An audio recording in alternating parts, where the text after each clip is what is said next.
할렐루야. 오늘도 참으로 좋은 날, 생명의 삶으로 시작하는 하루, 주님의 은혜 안에 거하는 복된 하루가 되시기를 주님의 이름으로 축복합니다. 저는 오늘 요한계시록 12장 1절에서 17절 말씀을 본문으로 승리하는 교회, 보호받는 교회라고 하는 말씀의 은혜를 나누기를 원합니다.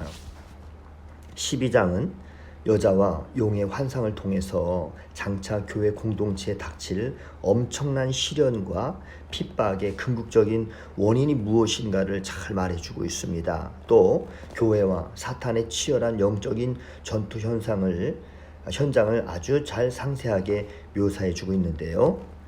오늘 이 본문의 말씀 속에서 우리는 교회 공동체의 정체성이 무엇인지를 잘 알 수 있습니다. 첫째, 교회는 고난받는 교회입니다.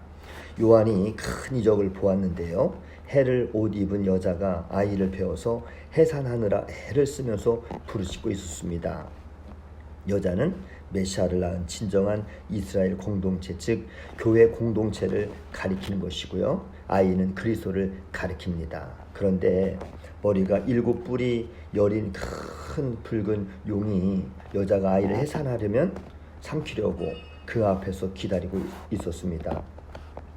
머리가 7이고 뿔이 10이라고 하는 것은 사탄이 아주 영악하고 그리고 큰 힘을 가진 존재임을 말해주고 있는 것입니다. 사탄은 메시아를 죽이기 위해서 호시탐탐 노렸습니다.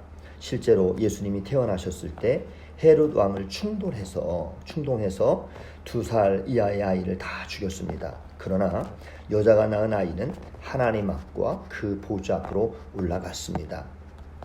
지금도 사탄은 교회를 무너뜨릴 기회를 호시탐탐 노리고 있습니다. 갖가지 시험과 유혹을 통해서 교회를 흔들기도 하고요. 통째로 삼킬 만한 아주 교묘한 전략을 꾸미기도 합니다.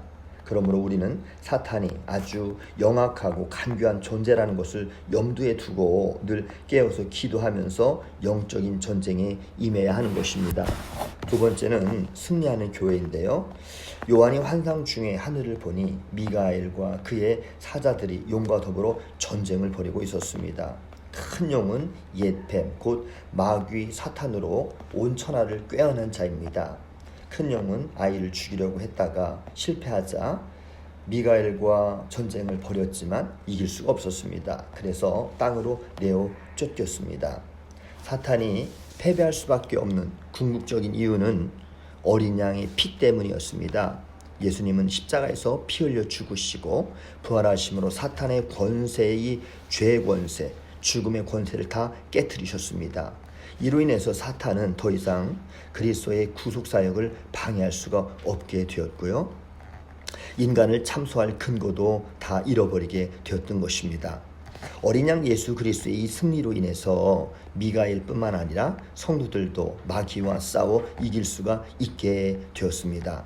마귀가 우리를 미혹하고 정죄하고 좌절감을 심어줄지라도 우리는 절대 속지 말아야 하는 것입니다. 고린도후서 5장 17절에 누구든지 그리스도 안에 있으면 새로운 피조물이라 말씀하셨고, 그리고 로마서 8장 1절에도 그리스도 안에 있는 자에게는 결코 정죄함이 없다라고 말씀하셨습니다. 그리스도 예수의 피를 의지해서 늘 승리하는 교회와 성도가 되시기를 바랍니다. 세 번째는 보호받는 교회인데요.